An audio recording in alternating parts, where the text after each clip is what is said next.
Hey everybody, it's VAULTFOX, and today I'm actually going to be doing a little bit of a more low-key video. I'm going to be answering some of your questions. I asked you guys on Instagram and on YouTube on like my community tab to just ask me some questions that you guys might have, and I'm going to answer them while I'm cleaning my absolute pigsty of a cosplay area.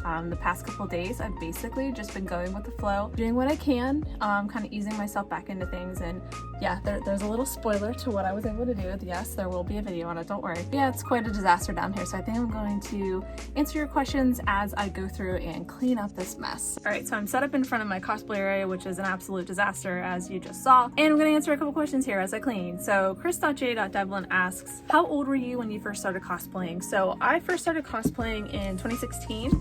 I cosplayed Piper Wright with a couple of my friends at PAX East, and that is the year and that is the convention that I really consider what got me into cosplay as a hobby, because I realized that there was a community around cosplay and the fandoms and all of that stuff. So I'm 32 now, and 2016, so I was about 27, 28 whenever I started cosplay. I'm definitely a late bloomer when it comes to cosplay. Wasteland Cookbook asks, how did you learn to make your cool costumes? And thank you so much, Wasteland Cookbook. So that's kind of a broad question, and I got a couple questions that were similar to that. The one piece of advice that I like to give to people that are either trying to cosplay or look up to someone that's making these crazy cosplays and they just don't know how they're going to be able to do it, is the only way that I learned how to make those costumes was by trying to make them and then failing a number of times until I got it right. Now, when I say got it right, I don't mean getting it perfect, because every single cosplay that I have has had something break on it or has had something that I've improved on in the future. Like, for example, I made a Jyn Erso costume in 2017, and that was actually the very first Star Wars cosplay that I ever made. I learned a lot of things from that costume, and I ended up wanting to remake it in 2019, so you can see them here. 2019 costume would not have been possible had I made this first one.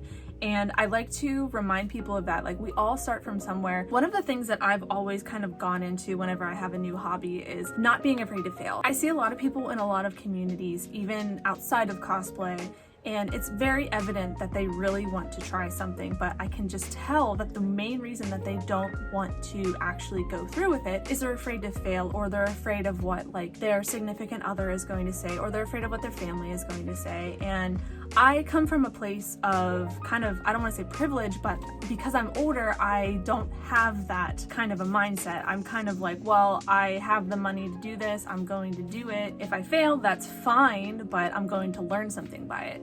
So I like to tell a lot of people, don't be afraid to fail. If you want to cosplay, you're only going to be able to cosplay by trying it, and you're only going to find out if you like it by trying it. So that's my little bit of advice. That's my little cosplay PSA. Don't be afraid to fail, because trust me, you're going to fail a lot. 2006.Timo asks, what was your first cosplay you ever made? The very first costume I ever made was a Star Fox costume that I'll put here. I only have like 2 pictures of it, but I made that from, well, I made it. I made like a little block thing over here out of styrofoam, and I had some fox ears and things like that, and I used a pipe cleaner for my thing. And yeah, I put a piece of duct tape on the side that had fox on it. Yeah, that was my very first costume. That was in 2015 at PAX East, so there you go. We all start from somewhere. 1am_drawing time asks, what got you into cosplay and prop making? So the gateway drug for me was PAX East 2016. I cosplayed as Piper Wright from Fallout 4 with a group of friends, and that convention was basically what led me to understand and know that there was a community around cosplay. So we were walking around the convention, and a dance cosplayer came up to us, Paladin Dance, and he said, hey, are you coming to the Fallout meetup? And I was like, Fallout meetup? What are you talking about? And he said, yeah, it's like a big group of people that are cosplaying from Fallout, and we're all going to, you know, take pictures and stuff. And I was like, oh, great. Yeah, of course we'll come. So we went to that, and it was just, it blew my mind. I had no idea there was a community around this. I had no idea that it was a thing that people, you know, talked about and said like, hey, how'd you make this? How'd you make that? Or where'd you get your thing from? I had no idea. And it like just, it blew my mind, and it kind of opened the doors of, wow, this is a thing. This is a hobby that people do. And I'm still friends with some people like that I met at that meetup. There was a female McCready that I met, and I'm still friends with her to this day on Instagram. It's crazy. A lot of the first people that I met in the cosplay community were from Fallout. So yeah, I have Fallout to thank for getting me into this ridiculously crazy hobby. Histography Photo asks, where's all the PIPIS? It's in the PIPIS room, Dawn. It's in the PIPIS room. Okay, but in all seriousness, Yes, you guys all need to be following Hustography Photo on Instagram. He is an amazing photographer. He's from the Atlanta area, and he has basically taken every single photo of me ever. I mean, that's not true, but he's taken the majority of my cosplay photos. And even though he's always asking me where the PIPIS is, he's great. So you all should check him out. Hannah Switz asks, how did you come up with the name of your account? So I decided on VAULTFOX because Vault is for the vaults that are in Fallout, and Fallout 3 and 4 are some of my favorite games that I've ever played. And actually, Fallout is like the very first thing that I ever officially cosplayed. And Fox is literally because I like foxes. So that's how I got VAULTFOX. It ended up being a really easy moniker to tell people because whenever I say, hey, I'm VAULTFOX, like at a convention or things, it's very easy for people to know how to spell that. That's one of those things that like maybe I'll talk on in another video, but I think whenever you're making like a cosplay social media thing, you need to make sure that it's easy for people to spell, because most of the time whenever people are asking for your social media, they want to tag you in something. And let's just say whenever you're at a convention, it's really hard for you to type. Isis_18_21578 asks, what editing software do you use? And I assume you mean for my videos. So I actually film everything on my phone, which is an iPhone 11, and I edit all of my videos using LumaFusion on my iPad. And I love it. I love being able to use the Apple Pencil to edit things. That's what I was really struggling with at the beginning of YouTube, because I used Adobe Premiere and you can only use that on a computer. And I work a desk job, so I don't necessarily want to be sitting at my computer all day editing things, because this is my fun time. This is like my fun, you know, I get to do whatever I want and experiment kind of thing. So switched over to iPad editing and I love it. Mr.E_WT asks, what is your favorite helmet? And that is an easy question. It's this Imperial, I think it's technically called an Imperial Ground Crew helmet, but it's for my Gen Ursa Imperial disguise. It's funny that I say that this is my favorite helmet because building this helmet was an absolute nightmare, because I got this resin kit off of someone who was very shady, and maybe one day I will share that story, but it was a very shady kind of thing, and I'm lucky that I got it at all, because a lot of people actually didn't get their resin kits. There's basically a whole Facebook group demanding that this guy refund people, and he no longer sells helmets, so I can't even really, you know, tell you where to get this kit, but I wouldn't recommend getting it from this person anyway. I really have this costume and this helmet to thank for kind of, you know, fueling my helmet addiction. So these two questions kind of ask similar things, so I'm gonna lump them together, but Moon Padawan APB asks, favorite character you haven't cosplayed yet? And Ella.R123 asks, what is your favorite cosplay and your dream cosplay? So the favorite character I haven't cosplayed yet and my dream cosplay are two Asari women that are from Mass Effect, and they are Dr. Liara Tassoni in her like armored look from Mass Effect 3 and Arya Talak from Mass Effect 2. Again, I kind of want to say like dream cosplay isn't, I don't like to call things dream cosplays because to me that's putting it up on a pedestal, but those have been things that have been in the back of my mind for years that I want to cosplay. And as for my favorite cosplay that I've ever done, I feel like this changes constantly. Like for a while, my favorite cosplay was my Imperial Gen Urso that I made, both versions of it. But I would probably have to say that my favorite cosplay at the moment is my Commander Shepard cosplay, because I had wanted to make that cosplay for like 3 years. I bought the materials for that costume in 2017, or maybe even earlier than that, because I only got into Mass Effect in 2016, 2017. And I always knew that I wanted to make the Mass Effect 2 armor, so whenever I finally did it, I felt really great, and I feel super badass in that costume. Ella.R123 has another question, and it is, how do you remove the supports from your prints? People are always tending to leave this out of videos.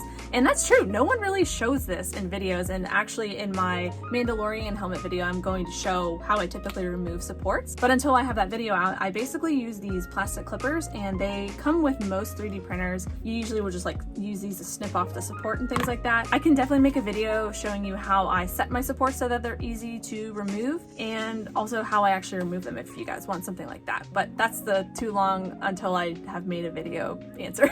Asems2304 asks, will you share where you got how you made materials for your live action Bo Katan? Yes, I will be sharing all content about live action Bo Katan as well as the Mandalorian cosplays that I'm building. They just take a little bit longer to get out because I have to actually make the thing. I actually have to edit the video and things like that. But everything that I make or purchase or things like that, I will definitely share with you guys, so you can make your own Bo Katan. Unfound Geekdom, thank you so much for your question, and thank you for being an awesome K2. In your den of sanding, what kind of ventilation do you use? I don't use any. So my den of sanding is essentially just 2 fitted sheets that are nailed into our ceiling. It's not the best fix, but it does keep the bondo off of our cars. Normally, I will just have the garage doors open, but since it's so cold, I have not been doing that. Yeah, there's no ventilation. I just always make sure to be wearing a respirator whenever I'm doing any kind of sanding out there. Emily K518 asks, does sanding hurt your back as much as it hurt mine? And yes, it does. It really does. I know that after a day of sanding that I'm going to be on my recliner with my heating pad on my back and maybe a muscle relaxer or 2.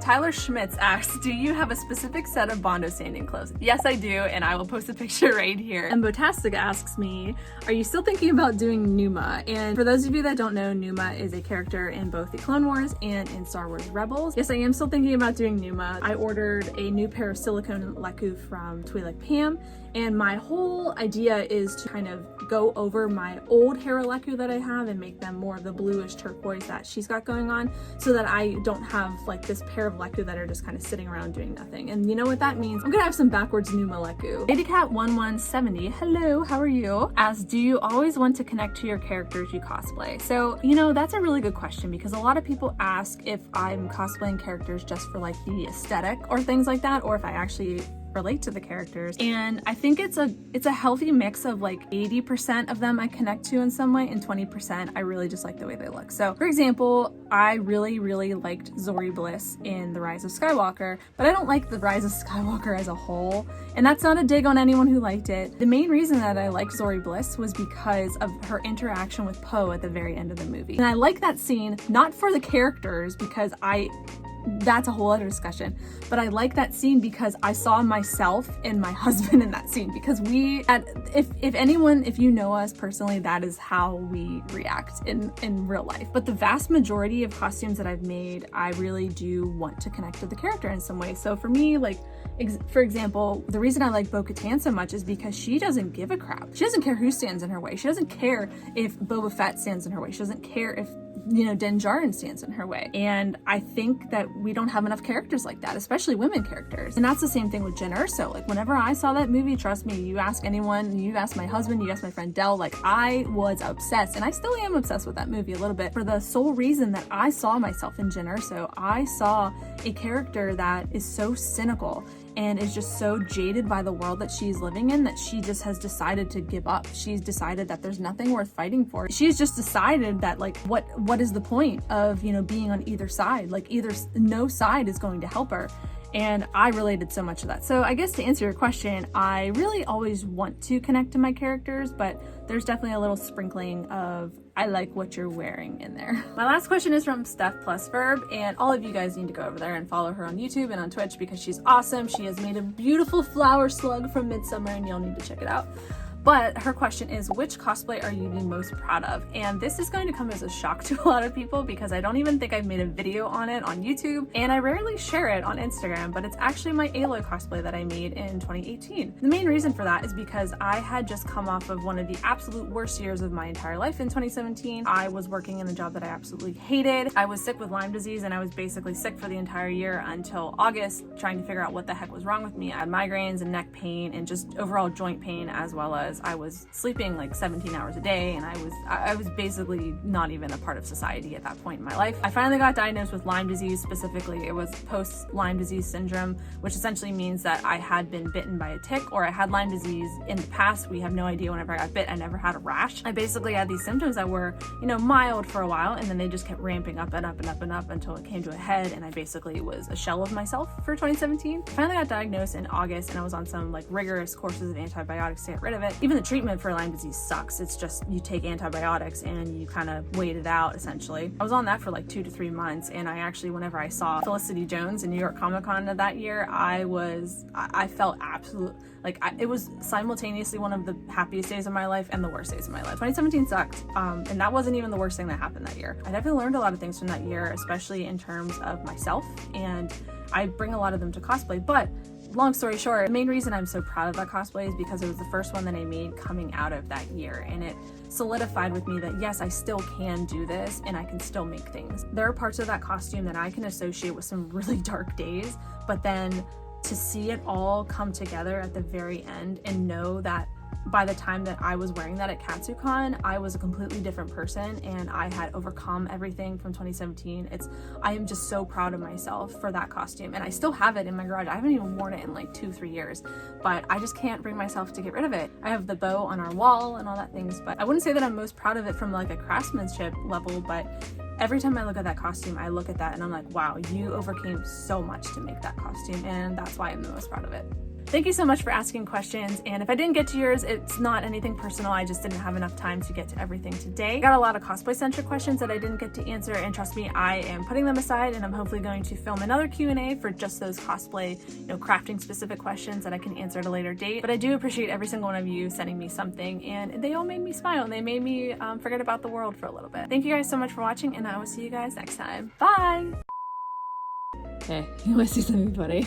You know how I said I was going to actually like clean while I was doing this? That's a big fat no. That did not happen. It's still as messy as it was before. Oopsie. Barbara Streisand.